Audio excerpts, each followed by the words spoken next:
Hola, soy Alicia Casas. Vamos a seguir con los contenidos de producción y gestión que estamos organizando para este año.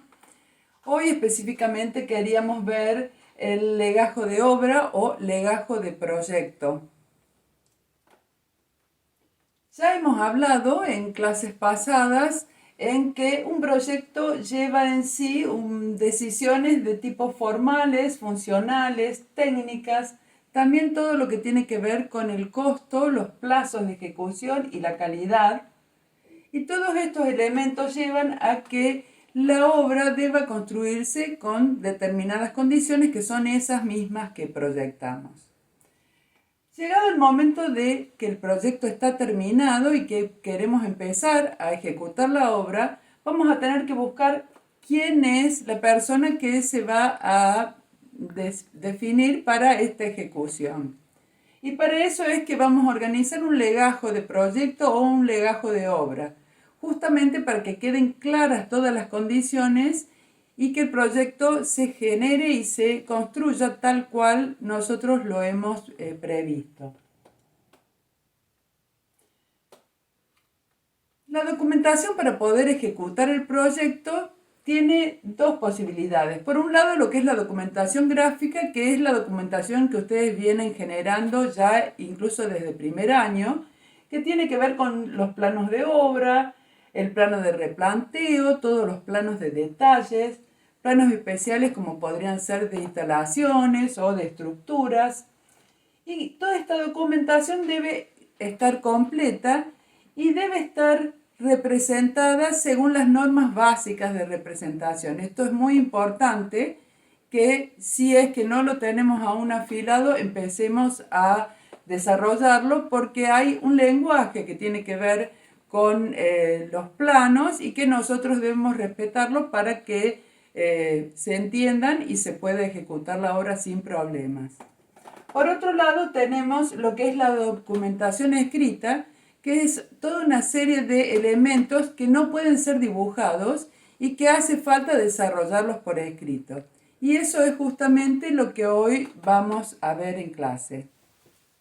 Los aspectos principales que sustentan el proyecto se describen en la memoria descriptiva, valga la redundancia.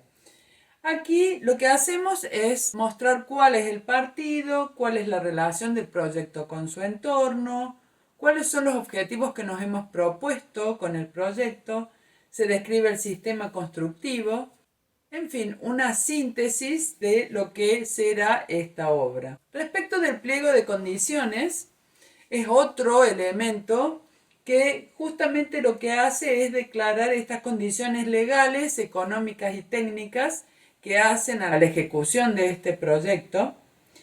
Y este pliego se hace para cada obra, o sea, se hace un pliego particular. En general, lo que son los organismos públicos o incluso algunos estudios grandes tienen ya redactado un pliego que es un pliego general de donde se basan para poder hacer el particular después del proyecto que se esté ejecutando. Respecto de las cláusulas técnicas, la primera que vemos es el objeto del contrato. Aquí se describe someramente los trabajos para los cuales se realiza la contratación. Podría ser, en nuestro caso, la construcción de 2 locales comerciales y 3 oficinas en la recta Martinoli a tal altura. Luego se hace una descripción de toda la documentación que compone a este contrato, tanto lo que es la parte gráfica como lo que es la parte escrita. Y también se hace, si es necesario, una síntesis de cuál sería la correlación de la documentación, porque hay veces que hay elementos que están más desarrollados que otros, entonces allí se debe dar una prioridad de lectura a cada documento. Como siempre, como ya habíamos aclarado en otra clase, es de fundamental importancia, en especial cuando se trata de desarrollos comerciales, el plazo de ejecución de la obra que se cumpla. Entonces aquí lo que se hace es describir cuál es ese plazo y cuál es el día de la finalización de la obra y del contrato. Es importante tener esto en cuenta porque si no se realiza el cumplimiento del plazo de obra, hay una posibilidad de que se puedan cobrar multas por ello. También tiene el contratista la obligación de presentar un plan de trabajo para que el director técnico, cada vez que quiera saber si están demorados o no, pueda tenerlo claro accediendo a este documento.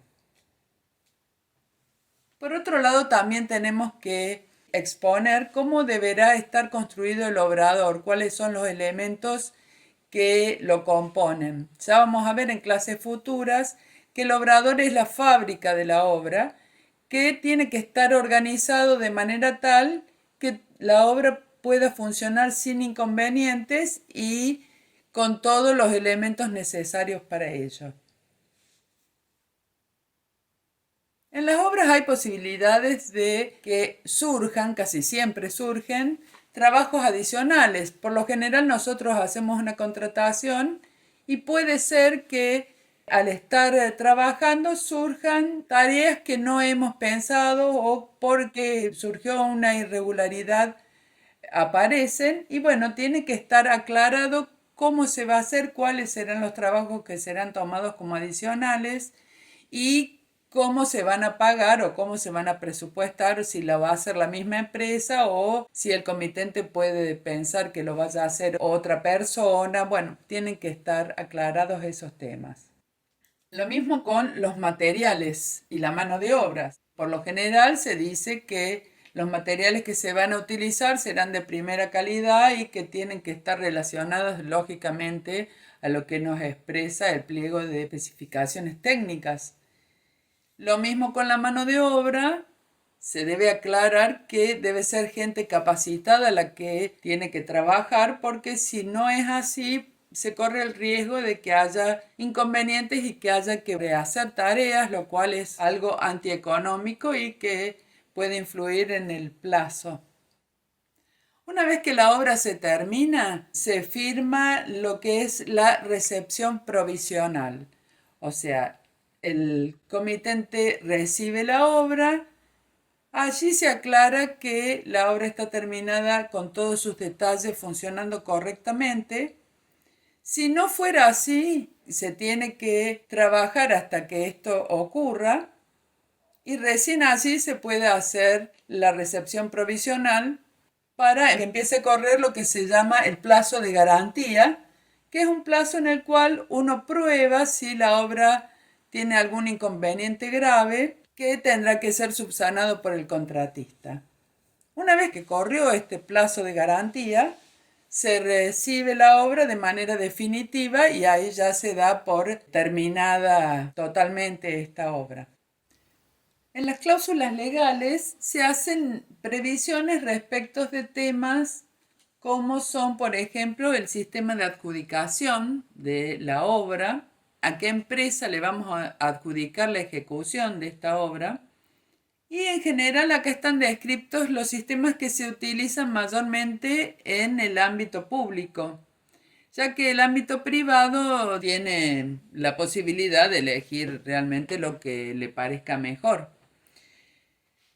En este caso tenemos distintas posibilidades que son, por ejemplo, por un lado lo que es la contratación directa. Esto es cuando el monto de obra realmente no es muy alto y tenemos cierto apuro en realizar las tareas. Por lo tanto, lo que hacemos es buscar un contratista del cual ya tenemos idea que trabaja bien y que seguramente sabemos que sus precios están razonables y directamente le contratamos, decimos vaya, haga esta obra y luego se le paga.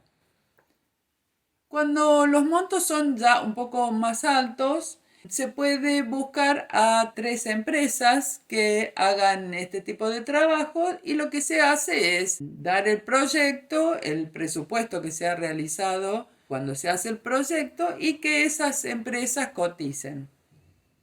Obviamente lo que se hace en general es buscar frente a una misma calidad de trabajo la empresa que cobre más barato. Hay también un mecanismo que es tal vez un poco más nuevo que se utiliza, que es el de la subasta electrónica. Esto con los pliegos de especificaciones técnicas y el proyecto desarrollado se muestra por medio de sistemas electrónicos por internet y cualquier persona que quiera participar empieza a proponer distintos precios y por lo general gana la empresa que cotizó más barato.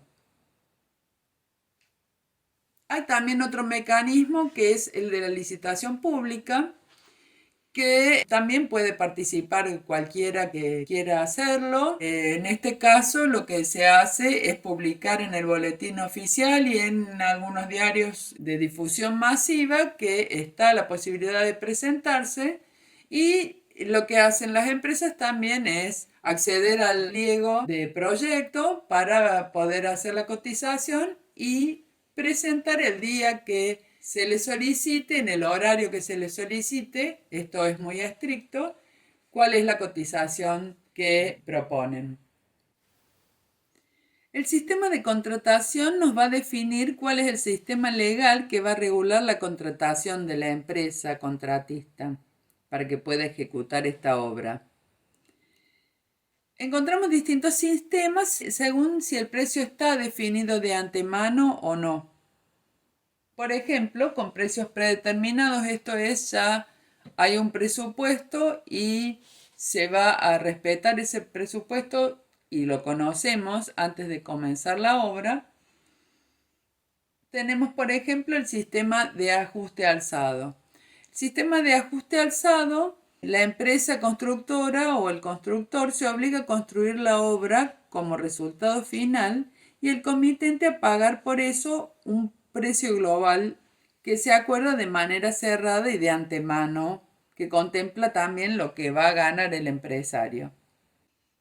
Hay dos tipos de ajuste alzado, lo que es el ajuste alzado absoluto cuando se respeta ese presupuesto a rajatabla. Hoy con la inflación que existe prácticamente no se está usando, pero sí ha habido épocas en que esto se utilizaba. En general, uno de los sistemas más utilizados hoy es el ajuste alzado relativo, por el cual sí se respeta ese presupuesto, pero tiene la posibilidad de ir actualizando el precio según la inflación o como hayan ido aumentando los costos. También hay otro sistema que es el de unidad de medida, que puede ser simple o con cantidad, cuando en vez de contratar la obra completa, simplemente a lo mejor es una obra más pequeña y lo que se hace es decir, bueno, voy a hacer tal cantidad de metros de cada tarea y se presupuesta un precio por tarea, luego se va midiendo y se cobra por la cantidad de tarea que se ha hecho con el presupuesto que se pasó de antemano. Hay otro sistema que se toma sin precios predeterminados, esto es, se empieza a construir y se va pagando lo que se va gastando, como el sistema de coste y costas, en el cual una persona administra la obra y a medida que va haciendo las distintas erogaciones, va pasando los gastos al comitente y luego cobra un porcentaje por esa administración. También se describen diversos seguros y garantías que son necesarios, como el de accidentes y responsabilidad civil que tenemos en cualquier obra, pero bueno, siempre vale la pena que quede aclarado que el contratista debe tener contratado ese seguro, tanto para sus empleados, lo que es la aseguradora de riesgo de trabajo, como seguros para terceros también, y de responsabilidad civil o mala praxis, obviamente.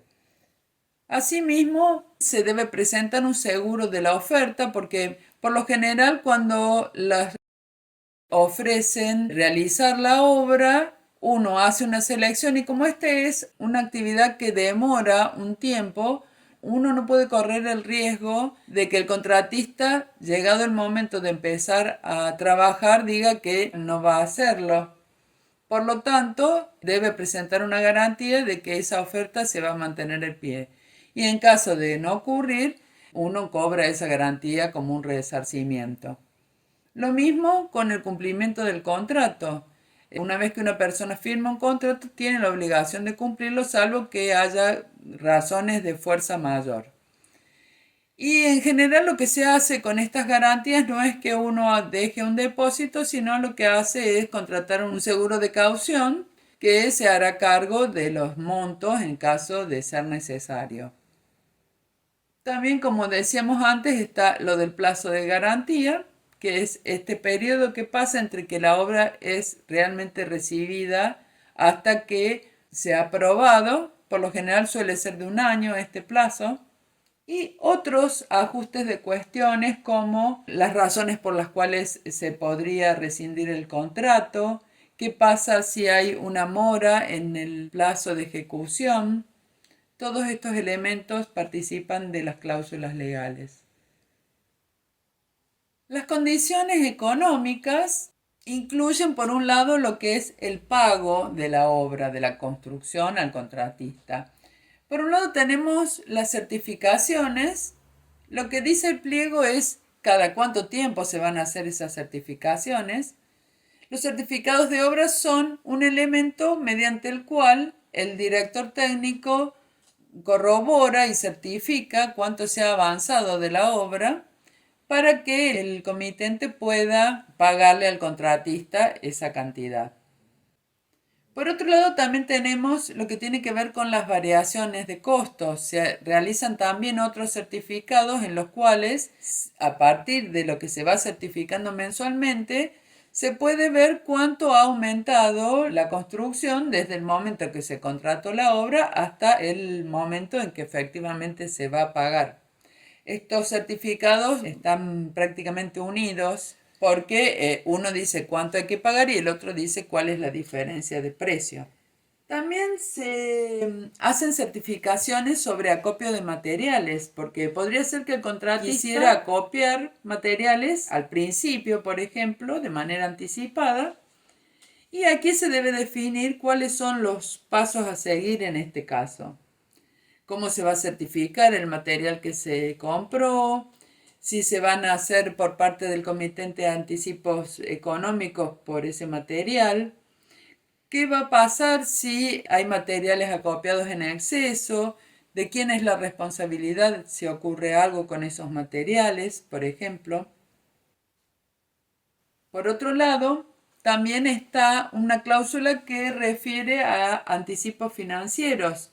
Como por lo general en la obra lo que hace el contratista es desarrollar, empezar a trabajar y cobra más adelante, muchas veces puede solicitar un anticipo financiero para tener cierto margen de dinero para empezar con los trabajos.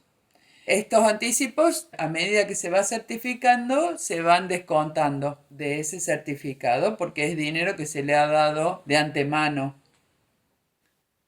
Por último está el fondo de reparo, que es una cantidad que a medida que se van haciendo los certificados mensuales, se va reteniendo el comitente para tener por si llega a pasar algún problema en el plazo de garantía que el contratista no resuelva.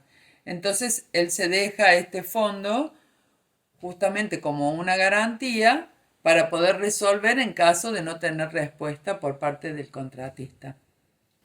¿Y qué es el pliego de especificaciones técnicas? Justamente es un detalle que nos expresa de manera teórica cómo se debe ejecutar cada ítem, qué materiales lleva, cómo se realiza el proceso de ejecución. Y para realizar este pliego lo que tenemos que hacer por un lado es generar un índice donde nos va a marcar dónde está ubicada cada una de las especificaciones y cada ítem tendrá un número y un nombre que hace referencia justamente a ese elemento. Igualmente la unidad de medición, que no es menor, ya vamos a ver cuando veamos el tema del presupuesto, que la unidad de medición nos genera por un lado un costo y por otro lado una forma de medir específica. No podemos decir que vamos a tomar un ítem en metros cuadrados y luego ir a medirlo en metros cúbicos porque tendríamos inconvenientes, lógicamente. Y luego luego, por último, una descripción exacta de cómo es el procedimiento de ejecución. Y esto es importante porque la persona que está desarrollando, que está ejecutando el ítem, tiene que tenerlo en cuenta porque cualquier diferencia que haya a lo que nosotros hemos solicitado puede ser una causal para que nosotros hagamos deshacer un trabajo y volverlo a hacer. El legajo de proyecto también tiene en sí el cómputo y presupuesto detallado de todo el proyecto para poder ser construido. Y esto se desarrolla por parte de los proyectistas. Vamos a ver en clases posteriores distintos sistemas y metodologías para realizarlo y poder también trabajar con el cómputo y presupuesto de la obra que estamos desarrollando durante el año. El último documento que forma parte del legajo y que es un documento que refrenda la voluntad de las dos partes de construir este proyecto es la contrata. Aquí están los datos del comitente y contratista. Vemos es un documento similar al que habíamos visto que hace el profesional arquitecto con su cliente, pero en este caso la diferencia es que no necesariamente el contratista sea un arquitecto, puede ser de otras profesiones o directamente dedicarse a la construcción sin ser profesional necesariamente.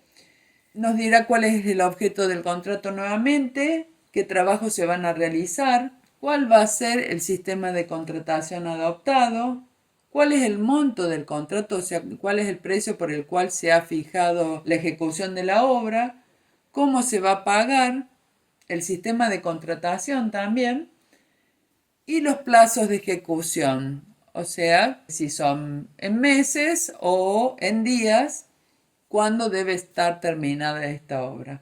Y finalmente los tribunales a los cuales van a recurrir las personas en caso de diferencias que puedan surgir del incumplimiento. En síntesis, este legajo de proyecto o legajo de obra es un contrato y el contrato completo con toda su documentación, tanto lo que es escrito como lo que es gráfico, declara cuáles son las obligaciones y los derechos, tanto del comitente como del contratista que va a construir la obra.